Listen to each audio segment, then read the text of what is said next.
Hello everyone, welcome to Perfection IAS. और Perfection IAS का जो हमारा 70th बीपीएससी प्रीलिम्स के लिए जो क्वेश्चन सीरीज़ है उसमें हम आपके साथ फिर से जुड़ रहे हैं और पॉलिटी के कुछ और क्वेश्चन के साथ आज हम लोग डिस्कशन अपना लेकर आए हैं। So the first question talks about in what way does the fundamental rights contribute to the idea of political democracy in India. किस तरह से फंडामेंटल राइट्स इंडिया में पॉलिटिकल डेमोक्रेसी के आइडिया को कंट्रीब्यूट करते हैं। एक ही करके ऑप्शन देखते हैं। पहला कह रहा है fundamental rights restrict the authority of the central government. दूसरा, fundamental rights secure vital political rights for the citizen of India. ये दो स्टेटमेंट को अगर हम एनालाइज करेंगे तो पॉलिटिकल डेमोक्रेसी को इंडिया में एस्टैब्लिश करने में एफआर का कंट्रीब्यूशन इस तरह से देखा जा सकता है कि राइट्स जो है, फंडामेंटल राइट जो वो लिमिटेशन की तरह एक्ट करते हैं स्टेट के पावर्स के ऊपर, और इन पावर्स को एज अ लिमिटेशन वो एक्ट कर रहे हैं ताकि वो आर्बिट्रेरीनेस ना दिखा सके, लोगों को टायरनी से बचाना। तो ये पॉलिटिकल डेमोक्रेसी की तरफ एक स्टेप होगा। तो पहला स्टेटमेंट इसीलिए सही है। दूसरा, fundamental right secure vital political rights for the citizen, जैसे कि आपको equality, liberty, freedom of speech and expression, freedom of association, union, cooperative, ये सारे वैसे अधिकार है जो वाइटल एलिमेंट्स माने जाते हैं पॉलिटिकल या सिविल राइट्स के। इसीलिए the correct answer will be both A and B. दोनों ही अधिक जो प्रोविजन है ये कहीं ना कहीं हेल्प कर रहे हैं through fundamental rights in achieving the ideal of political democracy in India. अब आपको कमेंट सेक्शन में बताना है कि सोशल और इकोनॉमिक डेमोक्रेसी किस पर्टिकुलर चैप्टर के द्वारा अचीव किया जाता है। Moving on to the next question. When the annual union budget is not passed by Lok Sabha, जब भी एनुअल यूनियन बजट लोकसभा में पास नहीं हो पाएगा तो इसके क्या इम्प्लीकेशन होंगे। पहला, budget is modified and presented again. जी नहीं, ऐसा कोई प्रोविजन के बारे में जिक्र नहीं है कि बजट को मॉडिफाई किया जाएगा या प्रेजेंट किया जाएगा। दूसरा, budget is refer to the Rajya Sabha for suggestion. Rajya Sabha के पास बजट को लेकर कंक्रीट या इफेक्टिव पावर्स कुछ भी नहीं होते हैं। तो ये स्टेटमेंट भी हमारा गलत माना जाएगा। Union finance minister is asked to resign. देखिए, यूनियन फाइनेंस मिनिस्टर ने भले ही बजट पेश किया होगा लेकिन ये उनके ऊपर लाइबिलिटी नहीं है, क्योंकि अगर आप बात समझोगे, हमारा जो पार्लियामेंट्री सिस्टम है वो एक कॉन्सेप्ट पे काम करता है जिसका नाम है कलेक्टिव रिस्पॉन्सिबिलिटी। कौन सा कॉन्सेप्ट? Collective responsibility. और एक इंडिविजुअल मिनिस्टर का जो डिफीट है वो पूरे के पूरे सरकार का डिफीट माना जाता है। सो इन दैट केस ऑल्सो, अगर एनुअल यूनियन बजट जो है लोकसभा, जहाँ पे आपको हमेशा कॉन्फिडेंस में रहना है या मेजॉरिटी में रहना है, वहाँ अगर डिफीट हो जाता है तो ये माना जा रहा है पूरे के पूरे सीओएम का डिफीट है, और इसीलिए पीएम को क्या करना होगा? रेजिग्नेशन देना होगा और सरकार क्या हो जाएगी? कोलैप्स कर जाएगी। ठीक है, ये आपको बजट अगर पास लोकसभा में नहीं होता तो उसका इम्प्लीकेशन था। ठीक है, अब आपको बताना है अपने कमेंट सेक्शन में कि हमारा जो एनुअल फाइनेंशियल स्टेटमेंट है वो किस आर्टिकल में दिया गया है, यूनियन वाला। Moving on to the next question. Which of the following statement regarding Article 25 and Indian secularism is are correct? Article 25 और इंडियन सेकुलरिज्म के बारे में इनमें से कौन सा स्टेटमेंट सही है, इसको हम लोग को देखना है। एक एक करके तीनों स्टेटमेंट को एनालाइज करते हैं। It serves as the corner stone of Indian secularism. बिल्कुल, आर्टिकल 25 की अगर बात करेंगे तो ये सबसे बेसिक या कॉर्नर स्टोन या बेसिक एलिमेंट माना जाता है हमारे देश के सेकुलरिज्म के लिए, because it provides that every person shall be equally entitled to the freedom of conscience, right to freely profess, practice and propagate religion. इसलिए ये कॉर्नर स्टोन है हमारे सेकुलरिज्म का। पहला स्टेटमेंट सही है। Indian secularism permits the state to oversee secular activities link to religious practice. बिल्कुल, article 25 का सेकंड क्लॉज कहता है, ये हमारे सेकुलरिज्म की यूनिकनेस भी है कि स्टेट पूरी तरह से रिलीजन से सेपरेट नहीं है और स्टेट रिलीजियस मैटर में इंटरवीन कर सकता है। और उसके अंदर 25 क्लॉज 2 कहता है कि स्टेट रेगुलेट कर सकता है रिलीजियस प्रैक्टिसेस जो हैं उसको। ठीक है, इसीलिए चूंकि दोनों स्टेटमेंट यहाँ पर आपको सही है, correct answer will be 1 and 2 both. अब आपको यहाँ पर ये बताना है कि जो हमारा आर्टिकल 26 है इसमें किस चीज का अधिकार दिया गया है रिलीजन से related. Next question. Which of the following statements about minority rights, language and educational institution in the Indian constitution are correct. Minority के अधिकार की बात करें, हम बात करते हैं किस चीज का? लैंग्वेज का और साथ साथ एजुकेशनल इंस्टीट्यूशन का। तो इसमें कौन सा स्टेटमेंट सही है? बेसिकली ये पूरा का पूरा जो क्वेश्चन है वो आर्टिकल 29 और 30 के अराउंड रिवॉल्व कर रहा है। तो आपको एक एक करके हम लोग स्टेटमेंट को देखते हैं जो माइनॉरिटीज के लिए आर्टिकल्स की बात की गई। The intent of this provision is to favour the majority community in India. यहीं पे गड़बड़ हो गया, मेजॉरिटी नहीं, क्या होगा? Minority community. इसीलिए पहला स्टेटमेंट को क्या मानना है? गलत है। This statement is wrong. every segment of Indian population has the right to preserve its language, script and culture. Article 29 first clause, every section of Indian citizen having a unique language, script or culture shall have the right to conserve the same चीज है, second statement is correct. Article 29 ensures that admission to a state maintained or aided school cannot be denied based on religion, race, caste or language. ये 29 clause 2, किसी भी citizen को admission deny नहीं किया जाएगा वैसे स्कूल्स में जो कि इंस्टीट्यूशन में जो कि स्टेट के द्वारा एडेड है या स्टेट के द्वारा रिकॉग्नाइज्ड है और स्टेट के द्वारा एडेड है कंप्लीटली या partially on the grounds of religion, race, caste और लैंग्वेज। तो ये भी स्टेटमेंट सही है।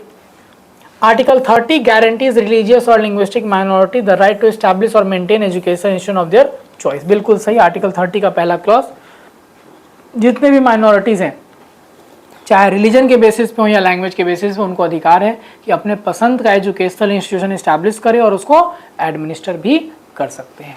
इसीलिए चूंकि यहाँ पर 4 में से 3 स्टेटमेंट सही है, the correct answer will be 2, 3 and 4, C will be the correct answer.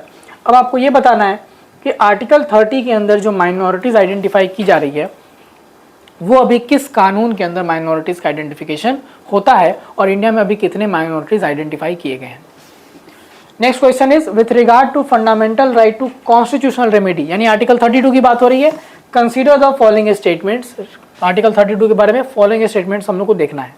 पहला, a writ of habeas corpus is used to prevent illegal detention of an individual. बिल्कुल, पहला जो रिट हमारा है हेबियस कॉर्पस का, which talks about to have the body of, वो क्या चीज़ की बात करता है कि अगर कोई इंसान इलीगली डिटेन हो रखा है तो उसके डिटेंशन को चेक करते हुए उसको प्रिवेंट करना किसी भी तरह के लीगल डिटेंशन से, ये काम कौन करता है? Habeas corpus. तो पहला स्टेटमेंट सही है। The fundamental right under article 32 is absolute and can not be suspended. देखिए आर्टिकल 32 का जो आखिरी क्लॉज है वो कहता है कि this right can not be suspended except according to the except provided by the constitution. यानी कि ऐसा नहीं है कि एब्सोल्यूट होगा, कॉन्स्टिट्यूशन में अगर दिया हुआ है प्रोविजन तो इसका सस्पेंशन हो सकता है, इसीलिए second statement is wrong. Third, rates under this right can only be issued against state authorities and not private individual. अगर आप देखोगे हम लोग जब रिट की बात कर रहे हैं तो प्राइवेट इंडिविजुअल के अगेंस्ट नहीं इशू होने वाला रिट कुछ ही है गिना चुना, जैसे मैंडेमस जारी नहीं हो सकता या को वारंटो जारी नहीं हो सकता, लेकिन habeas corpus can be issued against even against private individual. इसीलिए आपको तीसरा स्टेटमेंट जो आप देखोगे that can is also wrong. तो करेक्ट आंसर क्या होगा? सिर्फ एक ही स्टेटमेंट सही है, दैट इज ओनली 1। अब आपको बताना है इसमें कि प्रोहिबिशन और सर्टियोररी के अंदर कौन क्यूरेटिव नेचर का माना जाता है। Next question, if state government chooses to prevent labourers from other states from obtaining public employment within its boundaries, which fundamental right of an individual is affected? अगर कोई स्टेट किसी दूसरे स्टेट के labourers को वहां पर पब्लिक एम्प्लॉयमेंट लेने से रोक रहा है तो उनका कौन सा अधिकार वायलेट होगा? बहुत सिंपल है, article 16 equality in case of public employment. और इक्वालिटी की बात करेंगे जब हम पब्लिक एम्प्लॉयमेंट की, तो वो किस में दिया गया है? राइट टू इक्वालिटी में दिया हुआ है। आर्टिकल 16 किस में आएगा? राइट टू इक्वालिटी में। 16 कहता है there shall be equality of opportunity in case of public employment, और किसी भी सिटीजन के साथ भेदभाव नहीं होगा पब्लिक एम्प्लॉयमेंट के केस में 7 ग्राउंड्स पे, religion, race, caste, sex, descent, place of birth और रेसिडेंस। इन ग्राउंड्स पे किसी तरह का भेदभाव नहीं किया जाएगा in case of public employment. ठीक है, अब आपको कमेंट सेक्शन में बताना है कि जो हमारा आर्टिकल 16 का थर्ड क्लॉज है वो कौन से कंडीशन को अलाउ करता है कि वो कंडीशन रखा जा सकता है किसी जॉब को पाने के लिए। ठीक है, moving on to the next question,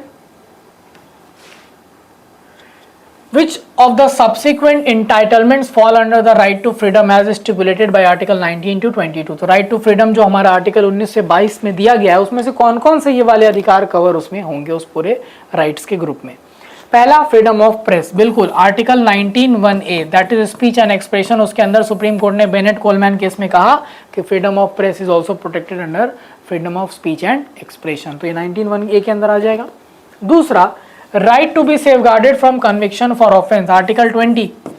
3 तरह का अधिकार आपको मिला है जब आप कन्विक्शन हो रहा होगा आपका उस समय। No self incrimination, no ex post facto criminal legislation and no double jeopardy. तीसरा, राइट टू एजुकेशन, बिल्कुल आर्टिकल 21(a), ये भी राइट टू फ्रीडम में ऐड हुआ है। और right to be shielded from arrest and confinement, article 22, punitive और preventive detention के केस में कुछ अधिकार आपको दिए गए हैं। ये चारों का चारों किस में आता है, कवर हो रहा है? हमारा right to freedom that is from 19 to 22। ठीक है, अब आपको बताना है कि राइट टू फ्रीडम में टोटल कितने सेट ऑफ राइट्स दिए गए हैं। चलिए moving on to the next question. Consider the following statements regarding the rights of Indian citizen. किसके बारे में बात कर रहे हैं? इंडियन सिटीजन के अधिकार के बारे में बात कर रहे हैं। सबसे पहला, no citizen can be denied their right to life except a procedure established by law. ये सही आर्टिकल 21 में लिखा हुआ है। हालांकि वो सिर्फ सिटीजन के लिए नहीं, हर लोगों के लिए, बट हम लोग को इस कॉन्टेक्स्ट में देखें तो ये स्टेटमेंट गलत नहीं है। दूसरा, usually no one can be arrested without being informed of the grounds for such an arrest. बिल्कुल, अगर आप देखेंगे तो नॉर्मली जो है अरेस्ट जब होने जाता है किसी का तो उनको उनके अरेस्ट का जो रीजन या ग्राउंड है वो बताना होता है, इसलिए दूसरा स्टेटमेंट भी सही है।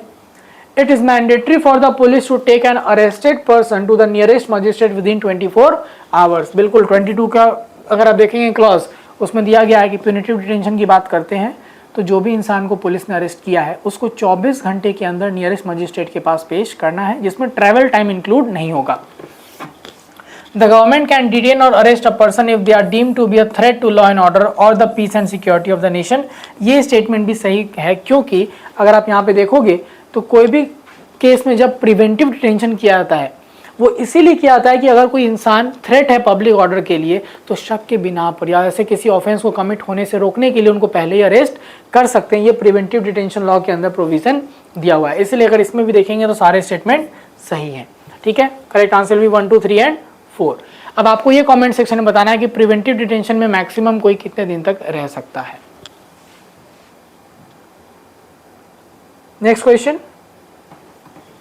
under article 28 which of the following types of educational institution completely prohibits religious instruction। इनमें से कौन सा एजुकेशनल इंस्टीट्यूशन में पूरी तरह से रिलीजियस जो इंस्ट्रक्शन है वो बैन है? पहला, institution Holi maintained by the state, जो पूरी तरह से स्टेट के द्वारा मेंटेन्ड है उसमें पूरी तरह से बैन रहेगा क्या? रिलीजियस इंस्ट्रक्शन, तो इसीलिए ये तो 1 होगा ही होगा। दूसरा, institution administered by the state but established under any trust और एंडाउमेंट, यहाँ पे अलाउ भी रहता है और फोर्सफुली आपको अटेंड करने के लिए बोला भी जा सकता है। तीसरा, institution recognised by the state और एडेड बाय द स्टेट, ये दोनों जगह अलाउड तो है लेकिन आप पे फोर्सफुली अटेंड करने के लिए नहीं कहा जा सकता, लेकिन अलाउड होगा, इसीलिए the correct answer will be 1 only which is C. सिर्फ वैसे एजुकेशनल इंस्टीट्यूशन जहाँ पर जो पूरी तरह से स्टेट के द्वारा मेंटेन्ड है, स्टेट फंड्स के द्वारा, वहां पर किसी तरह का रिलीजियस इंस्ट्रक्शन अलाउड नहीं होगा, इसीलिए the correct answer will be 1 only. ठीक है, अब आपको बताना है कि इंडिया में जो एजुकेशनल इंस्टीट्यूशंस हैं इनमें किन जगहों पर रिजर्वेशन पॉलिसी अप्लाई नहीं होती है, किन एजुकेशनल इंस्टीट्यूशन में एडमिशन के समय रिजर्वेशन पॉलिसी अप्लाई नहीं होती है। Moving on to the next question, the renowned case of Indira Sahni and others versus union of India in the supreme Court pertains to. So Indira Sahni versus union of India case काफ़ी famous case है जिसको even मंडल case के नाम से भी जानते हैं। तो ये केस जो था वो बेसिकली क्यों लाया गया था सुप्रीम कोर्ट में, क्योंकि जो भी रिजर्वेशन की पॉलिसीज़ लागू की गई थी, चाहे 27% रिजर्वेशन ओबीसी को दिया जाए, प्रमोशन में रिजर्वेशन दिया जाए बैकवर्ड क्लासेस को, ये सब कुछ चैलेंज किया गया था in the landmark Indira Sahni versus union of India case. तो किससे रिलेटेड होगा ये? Reservation for backward classes community, इसीलिए the correct answer will be A. ठीक है, अब आपको ये बताना है कि इंदिरा साहनी केस किस साल हुआ था। Next question, which of the following grounds can the state use to impose reasonable restriction on the freedom of speech and expression।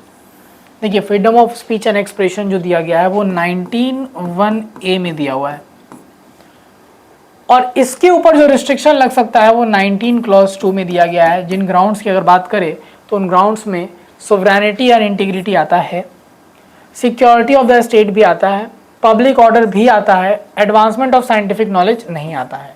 सिर्फ ये 3 ग्राउंड्स, और इसके अलावा morality, decency, friendly relation with foreign state, incitement to offence, defamation और contempt of court भी include किया गया है 19(2) में। तो इन ऑप्शंस में से सिर्फ पहला 3 ऑप्शन जो है वो सही देखा जा रहा है, इसलिए the correct answer will be B.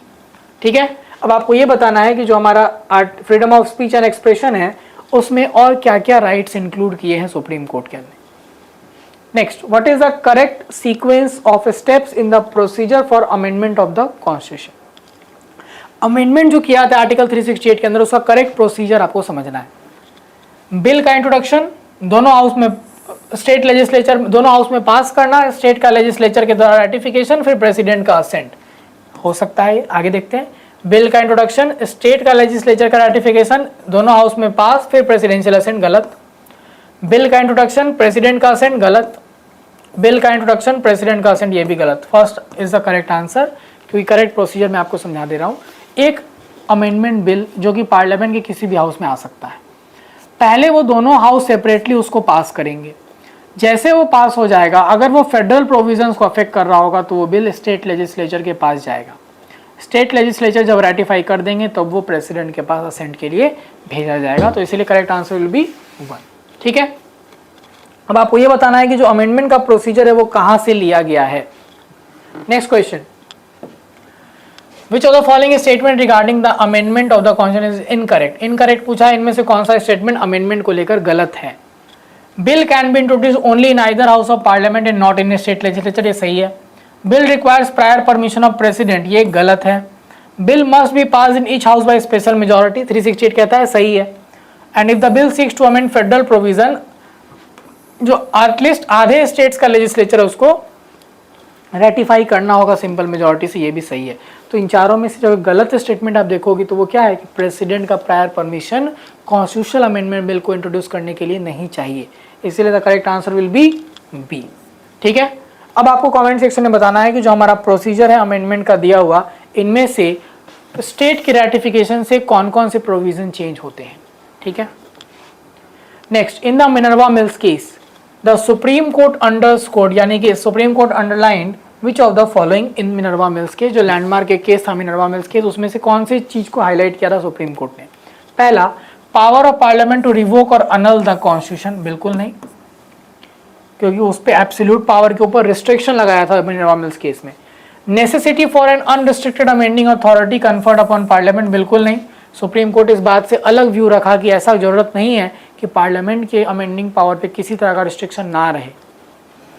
The principle of basic structure asserting that a restricted amending authority is a fundamental aspect of the constitution, बिल्कुल सही।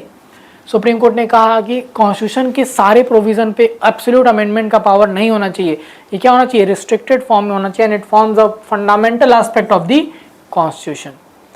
Legality of 42nd amendment act upholding the parliaments extended amending, नहीं, इसको गलत कर दिया था supreme court ने। जो 42nd अमेंडमेंट एक्ट ने 368 में 2 क्लॉज ऐड किए थे, 4 और 5, जिसके द्वारा अमेंडमेंट का पावर एब्सोल्यूट पावर में कन्वर्ट हो गया था, उसको सुप्रीम कोर्ट ने इस केस में खारिज कर दिया था, अनकॉन्स्टिट्यूशनल डिक्लेयर कर दिया था। समझ में आया? तो इसीलिए the correct answer will be the principle of basic structure asserting that कि पार्लियामेंट का जो अमेंडमेंट अथॉरिटी होना चाहिए वो रिस्ट्रिक्टेड होना चाहिए।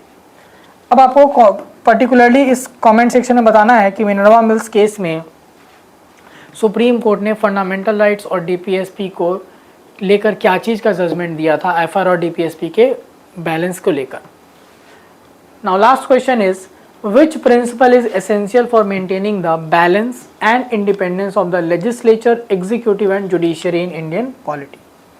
इनमें से कौन सा प्रिंसिपल जरूरी है तीनों ऑर्गन्स के इंडिपेंडेंस और बैलेंस को बनाने के लिए? अगर आप ध्यान से समझोगे तो यहाँ पर हम लोग जो पैरामीटर्स देख रहे हैं उसमें पहला डायमेंशन है सुप्रीमेसी ऑफ कॉन्स्टिट्यूशन।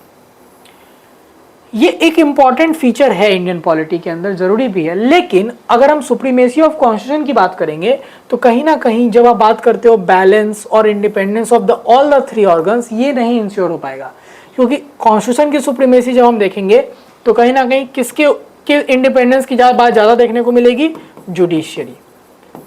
एग्जीक्यूटिव का तो कॉन्स्टिट्यूशन से कुछ लेना देना नहीं होगा, उसका तो उसमें सुप्रीमेसी को लेकर कोई ऐसा कॉन्टेक्ट बेसिकली कोई पॉइंट्स वहाँ पे नहीं देखने को मिलेंगे, तो इसीलिए पहला स्टेटमेंट अप्रोप्रिएट नहीं है। Than unity and integrity of the nation, again इससे इसका कोई लेना देना नहीं है कि आपके 3 ऑर्गन्स का इंडिपेंडेंस देश की यूनिटी और इंटीग्रिटी से कोई लेना देना उसका नहीं होगा। पार्लियामेंट्री सिस्टम बिल्कुल नहीं, क्योंकि अगर प्रेसिडेंशियल सिस्टम देखोगे यूएस का तो वहाँ पे ज़्यादा इंडिपेंडेंटली काम करता है organs. So the correct answer will B separation of power. क्यों सेपरेशन ऑफ पावर? बहुत सिंपल है, आपसे खुद अगर कोई क्वेश्चन पूछ दे कि तीनों ऑर्गन्स में जुडिशियरी, लेजिस्लेचर और एग्जीक्यूटिव में आपको सबसे ज़्यादा ट्रस्ट किस पे है कि वो इंडिपेंडेंटली काम कर सकेगा, सबका आंसर आएगा जुडिशियरी। रीजन बीइंग बाकी दोनों ऑर्गन से वो क्या है, सेपरेट है।